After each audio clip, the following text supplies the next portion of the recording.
Alshik says. The 28th of January, Rabbi Levitt, Gemora.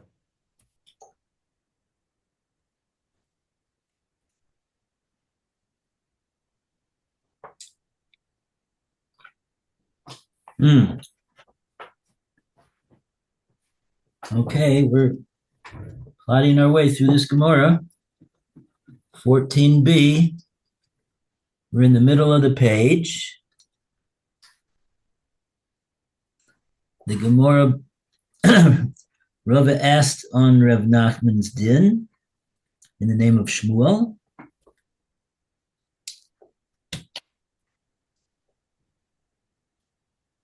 And we see that we have a raya from this Mishnah in Gittin that Shevach Karkos, we'll call it improvements made in the land, are reimbursable. Maybe not from property that's been sold to a third party already, but from the person that owes him the money, he could get it, and like that, the Gemara said, let's say we're also talking about the case of Shmuel, where we have somebody who's getting who bought property from a Goslin. Let him, according to this Mishnah, let him get the property and let him get reimbursed for his loss, that the real owner of the property took the property back. Now he wants to go against the Goslin that sold him the property. He should be able to get Sheva Karkos also from him as well for the land improvements from his personal assets that are still in his possession. And on that, the Gemara answered, no, it's not necessarily so that the Mishnah is talking about that case. The Gemara said we're talking about a Baal Chov. And on that, the Gemara said, but if it's a Baal Chov, then we get into the complicated cheshbon of the Gemara. Okay, so let's get right back into it over here. Let's start from where it says lo. The Gemara is answering that this Mishnah is not talking about buying land from a Goslin. It's talking about a regular case of a creditor who's taking property away from a purchaser because the seller owed money to the creditor. Okay. So this is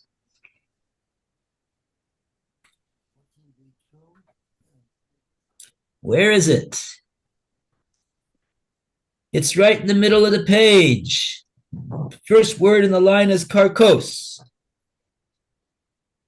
And towards the end of the line, it says lo.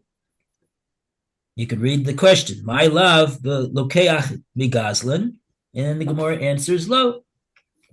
Okay. Okay, so Alan, you got the place. No, the Mishnah is not referring to one who purchased from a robber.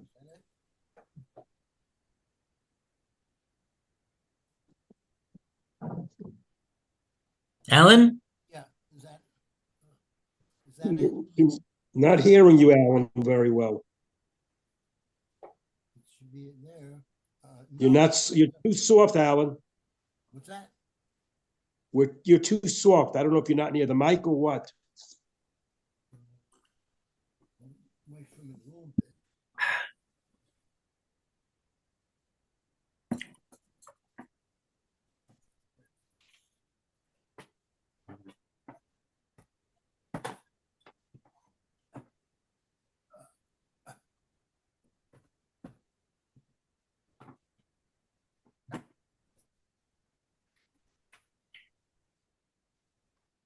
Okay.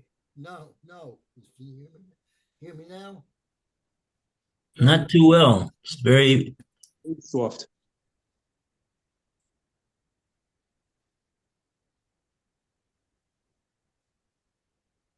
referring to one who purchases from a robber.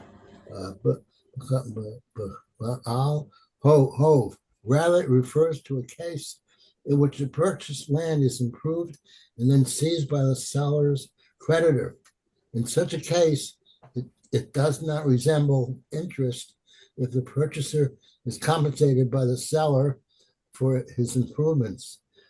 The Nachman's ruling that the purchaser of stolen property may not be compensated by the seller for improvements stands. Okay. Right. Okay. So we read these Rashis already. We're not going to read them again. Let's just keep going further in the Gemora. The Gemora also we read. We're just trying to get back into the sugya because it's so complicated and many different details. So now the Gemora asks a follow-up question on the answer that the Gemora gave, that no, the Mishnah over there is not talking about buying from a Goslin. It's talking about somebody bought land from somebody that owns the land, but he owed money to a creditor. And then when he didn't, when the payment was not made, so the creditor came and took the land away from the buyer of the land. So in that case, that's the case that the Gemara says that the Mishnah is talking about, that would afford the right of the purchaser to recover not only the value that he paid for the land, but also for the improvements that he made on it. That's what the Mishnah is talking about. On that, the Gemara asks a follow-up question. Will you want to read from there?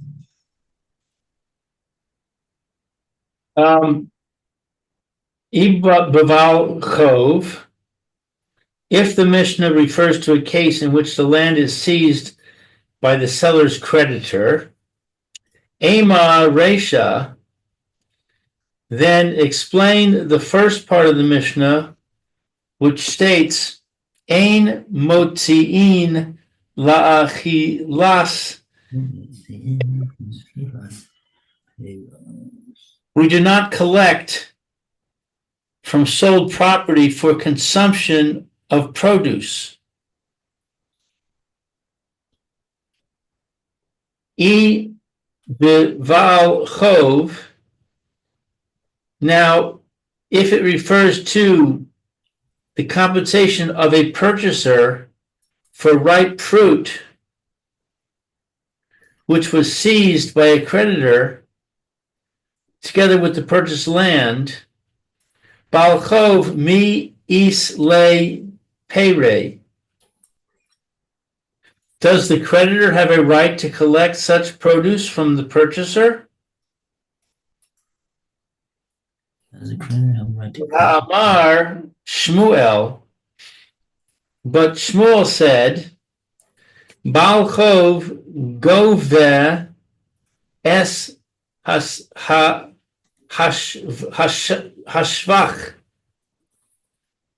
The seller's creditor collects the improvements of the land from the purchaser. Shevach ein. We deduce from Shmuel's statement that he indeed collects the improvements of all peros lo, but not ripe produce. Consequently, this case cannot refer to seizure by a creditor. Wow. Rather, Shita be Gozal Benigzal. It is obvious that this first case in the Mishnah refers to one who steals the land and sells it, and then the one from whom it was stolen seizes his land and its produce. Yeah.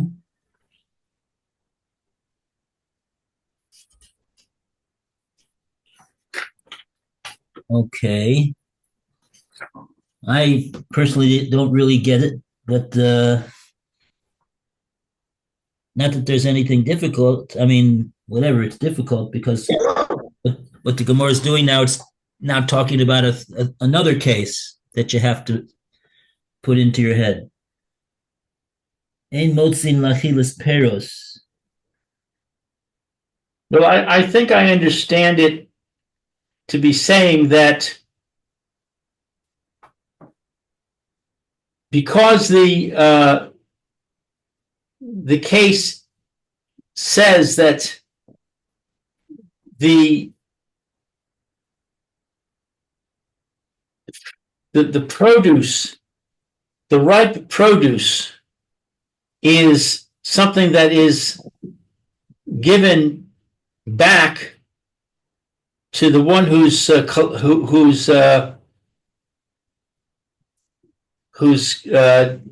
claiming the land.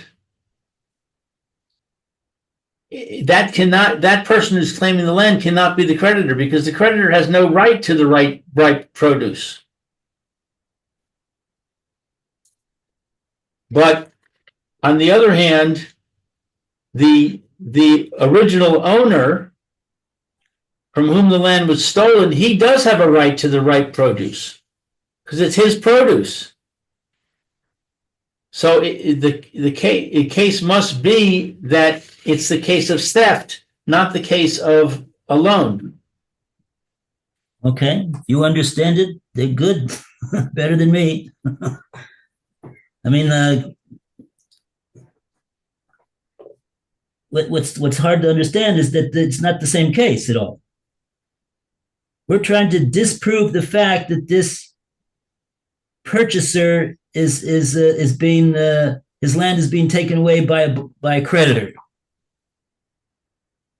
as opposed to somebody who is recovering his own property. So how do we prove that from this from what it says about this case of a creditor coming and ein motzin lachilas peros? I don't really even understand that case altogether. Tell you the truth. What's the case? What's the case of achilas peros?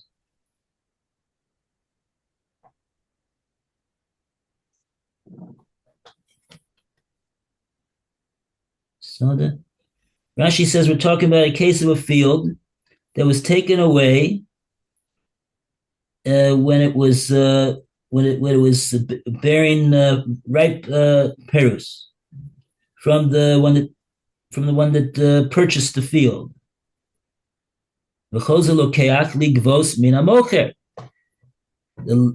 purchaser now turns around and goes to collect his loss from his seller.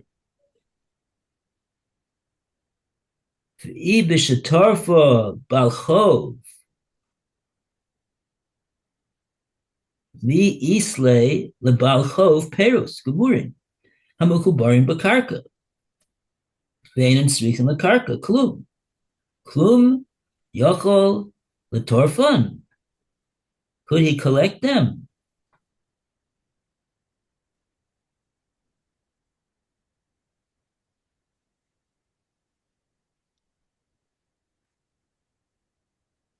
If the creditor, when he's taking back the land, because the seller of the land owed him money, so he's the Baal Chov. Now he's taking this land that was sold to the purchaser. So when he takes that land back, does he have the right to collect the peros? The peros, Rashi said, don't need the land. They're already, even though they had not yet been picked, but they don't need the land. They're fully ripe peros. Would he be able to take them? Rhetorical question. He cannot take them.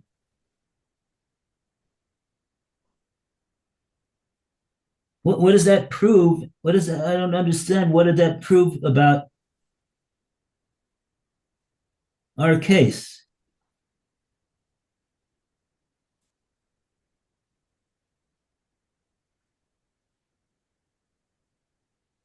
The Gemara says if the Mishnah would be talking, if the Mishnah is talking about a Balchov, Balchov mi Islay, period. Would he be able to take the fruits? In addition to the land, Shmuel said that he's able to take Balchov Gova es a Shebach. Shebach in, about Peros lo. Peros he's not able to take. The fruit itself he's not able to take. The Shebach he is able to take.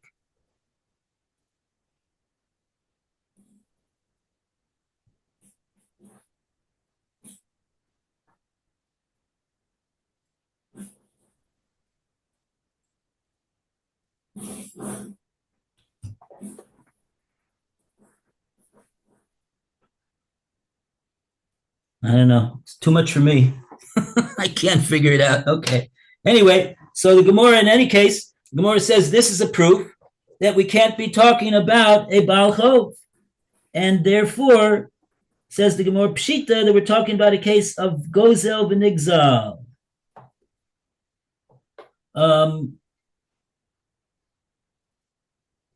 And what does that mean? We're talking about what the Mishnah is talking about. Mishnah Gittin is talking about the case of a Gozel and Nigzal. The land was stolen with the Peros,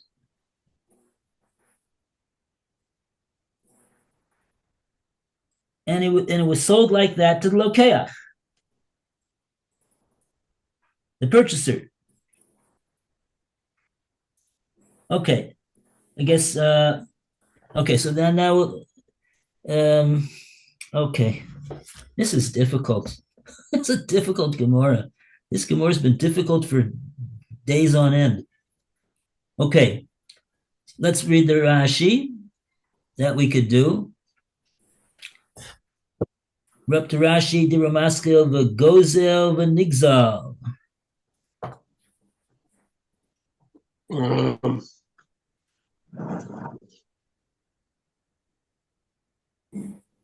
Where Gozel and Nigzal is 1, 2, 3, 4, 5 wide lines down in the Rashi.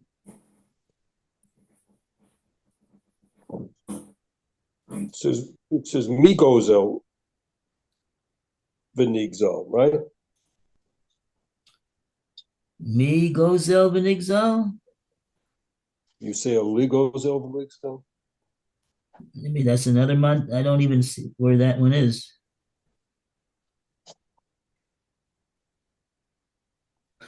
we can't even find the place that we're supposed to read from.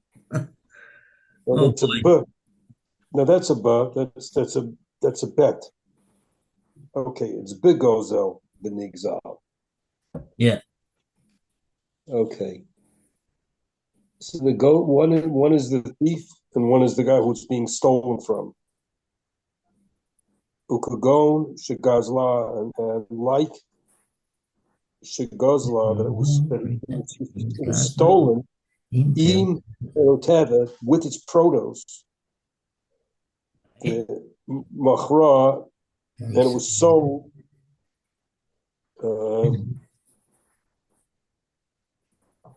Imam, he ultimately Gozla was stolen below Pero, without the fruit, without the produce, and Machra sold the Acha, and afterwards, for Asabo Peros, and then later on, and then it made Peros afterwards. Produce did develop on it after the sale.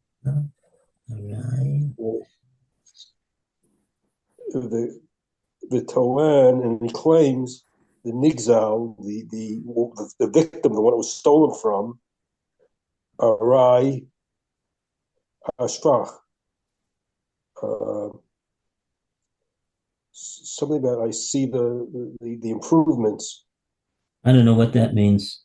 You know what arai is? A shvach is on the Arai shevach. arai means like a diras arai, like a sukkah is a diras arai, a temporary dwelling. I don't know what it has to do with over here. Yeah, I don't know what the temporary has to do with on the shevach, on the improvements. Arai ashevach. I don't know. However, hayetye, I guess that's not the meaning of the word here. that he takes I don't know what he means. Okay, anyway. The purchaser takes it. Wow. The shalem lo, you'd have to pay him. Yehu hayetzia. The victim would have to pay him. The victim would have to pay him. Shahare, because this is Shahare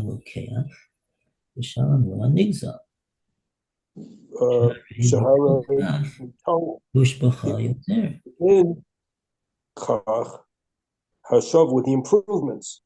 Yoter, more than the extra, more will be more than that. The im ein hasheva, if there's no property, was not more. Ella, let's play like the difference. Im the shevach was more. Ella, rather, Hayotze, he takes it from him. You tear the extra. No tain, while he gives it to him. Yitzia, the extra, shiur the deal, the extra amount of the improvements, and that's it, nothing more. Wow.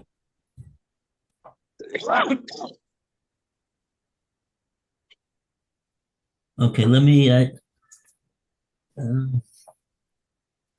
let's see what I have any notes over here. Okay.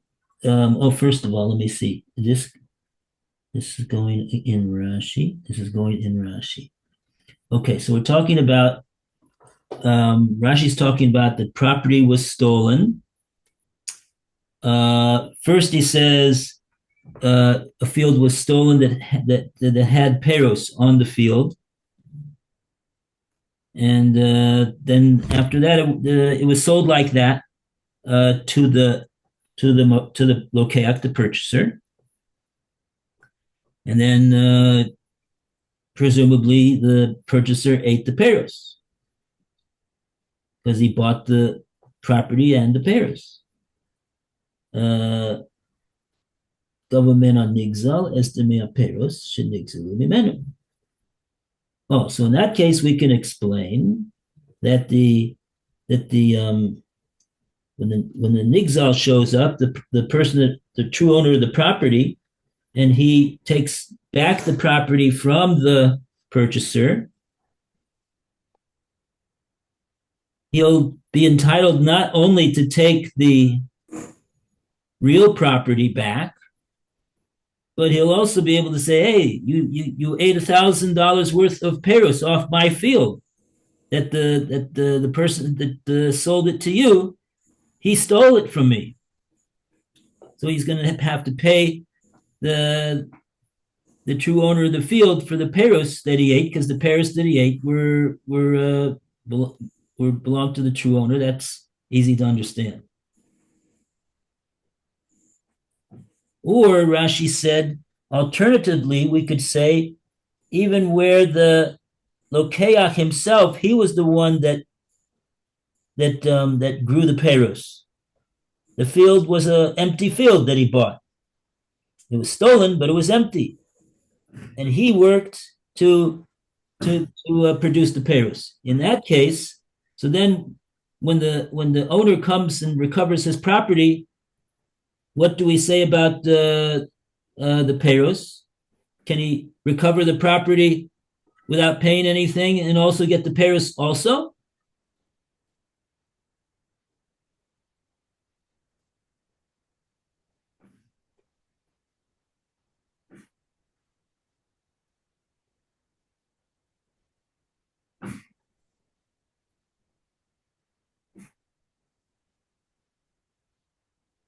The lokeach is going to taina.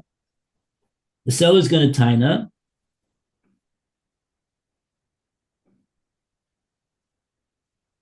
um, oh, he's going to be if the owner takes away the field and the payros, and he doesn't pay him for the payros, so he should be able, the purchaser, to get the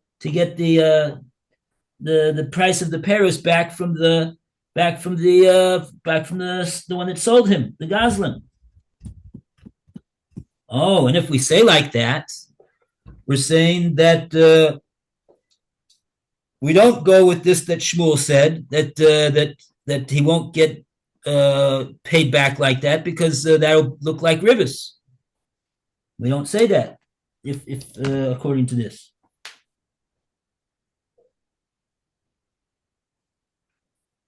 Then the Gemara says, okay, we didn't. I don't know if we said that yet. Even I don't remember what we did. Okay, so did we read this part? That so far we were just talking about the Resha, and we said the Resha. We see the Resha's got to be talking about the Gozel and the Nigzal, and if so, the Gemara says, "Me the Resha the Gozel and Nigzal, Seifadami Gozel and Nigzal." We have to say that it's a whole package deal. That the Seifa of the Mishnah also is talking about a Gozel and a Nigzal. Okay.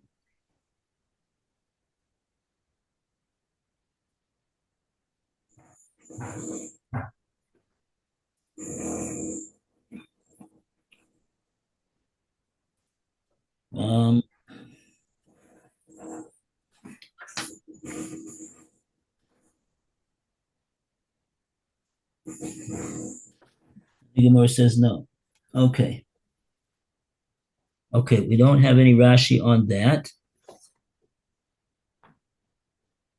In other words, we're saying,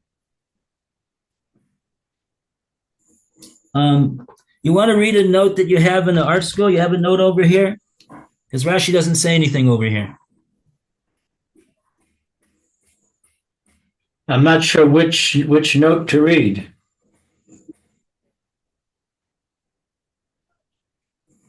About this, that the Gemara is coming out and saying that really this Mishnah here is talking about a case of Gozel and Nigzal. It's not talking about a case of a Baal Chov.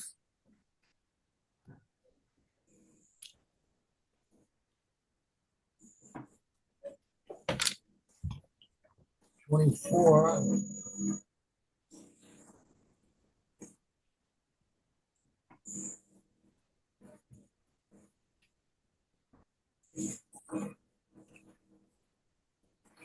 Says, although stuff connected to the ground, the produce was ready to be harvested. It did not require any additional nourishment from the ground. The Rashi.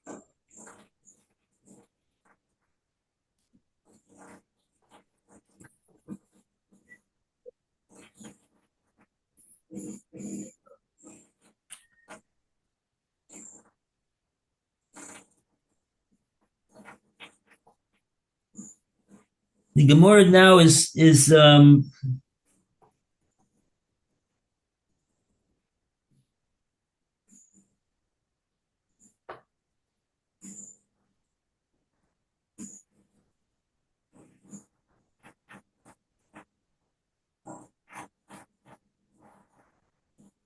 yeah, what?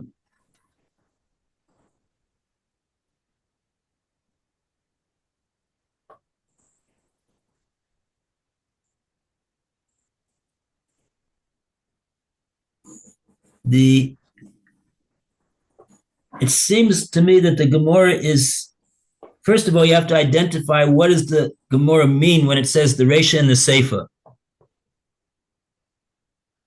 The Resha is the case of what we're talking about, Achilas Peros.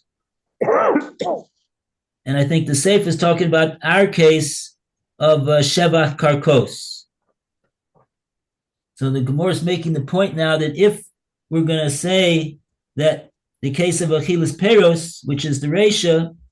It's called the Reisha because it's the case right before the next case.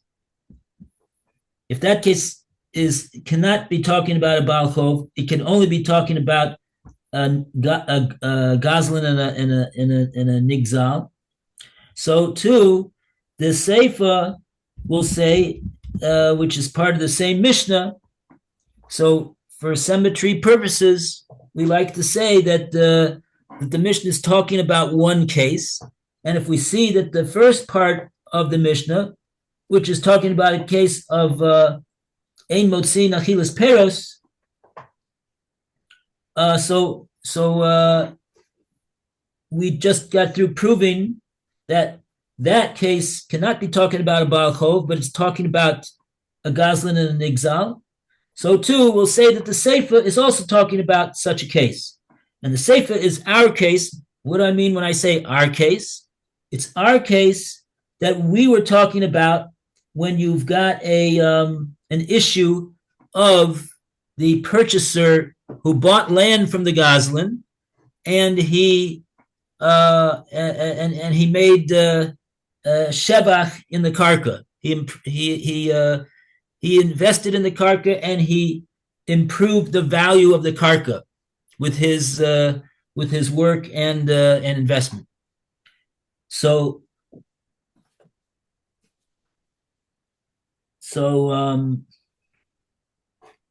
if so, that's the Gemora's point, that we're saying that the Seifa, which is talking about Sheva Karka, that's talking about a Gazlan and a Nigzal as well. So therefore, how is it going to work out? Rashi just leaves it up to our, we're on our own. So we'll say that, let's say the following thing, like we've been saying. The step one was that some guy guzzled property from the owner of the field, and now the Gazlan sells the field that he guzzled to a purchaser. And so that's step two. And then step three is that he, the purchaser, is mashbiach the karka. He makes the karka more valuable. And now step four is that the nigzal, the one that's the true owner of the property, that the property was stolen from, he shows up and he takes away the property from the purchaser who bought it from the Gazlan. And what about the shevach? He takes that too. He says, it's my property. Now, what is the purchaser able to do in this circumstance? According to what our Mishnah says, the purchaser should be able to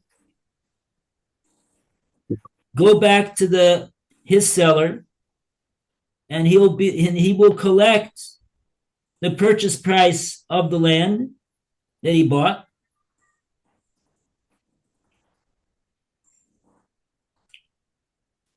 and he should be able to also collect for the Sheva Karkos. That's what it says in the Mishnah that we've been talking about.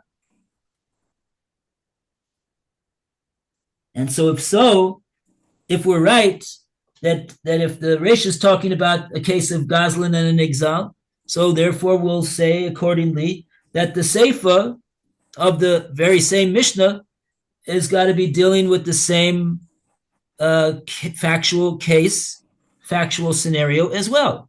And if so, then we have proof from our Mishnah, not like Shmuel. Shmuel said again that the purchaser would not be able to get back the Sheva Karka from his seller because of a ribis issue. But the Gemora is saying over here that it seems like from the Mishnah that that's not so. It seems like he would be able to get it back. Because the point of the Mishnah is that these things that are mentioned in the Mishnah, and one of them is Sheva Karka, they wouldn't be able to get it back from Nechasim Mishubadim. That's what the Mishnah is telling us. But he could get the purchaser, he could recover that the Sheva Karka from the Bnei Chorin of the Goslin. The Goslin has a property in his possession that he didn't sell yet. He would be able to take that property, whether real or personal property, as payment for the loss of the Sheva Karka that he made.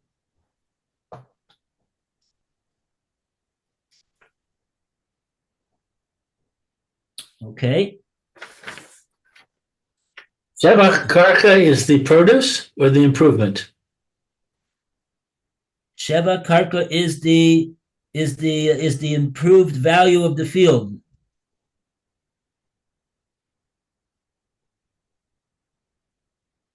Yeah, what's I think you might be asking, well, isn't that included in Peros?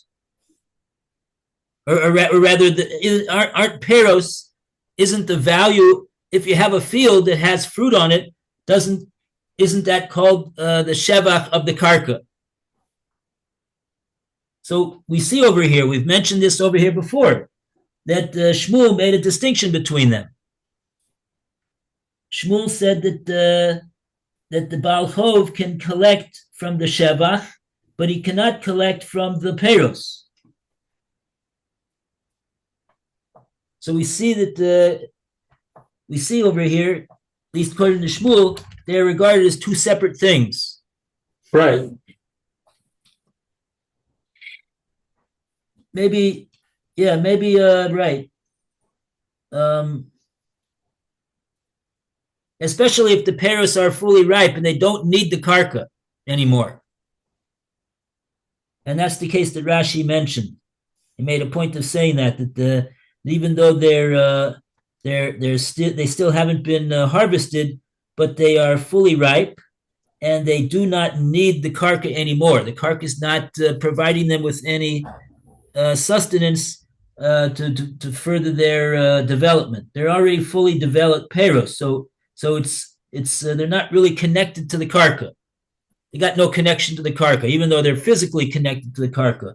So therefore, we would say that the value of the peros is not part of the shevach of the karka. Perhaps. We have to explain that there's some difference because it's that Shmuel is making a distinction. The creditor can take in order to pay off what's owed him, he could take the shevach, but not the peros. We're making a distinction.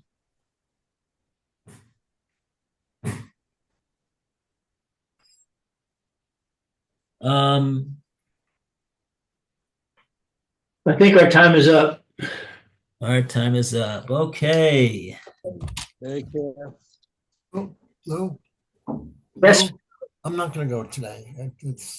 Oh, I'm sorry. You're not feeling well again? Your back is hurting? No, it's hurting a little bit, but I lost some strength, I think, from yesterday. I'm very sorry. Oy. Better if I stay home. I shouldn't rush it, you know? Yeah, I agree. Don't overdo it because you'll strain yourself. You could strain. Okay. Okay. Feel better. Yes. Feel better, Alan. Okay, thank you. Shlema to Roy. Yes. Bye, Lou. Bye-bye. Thank you, Rabbi.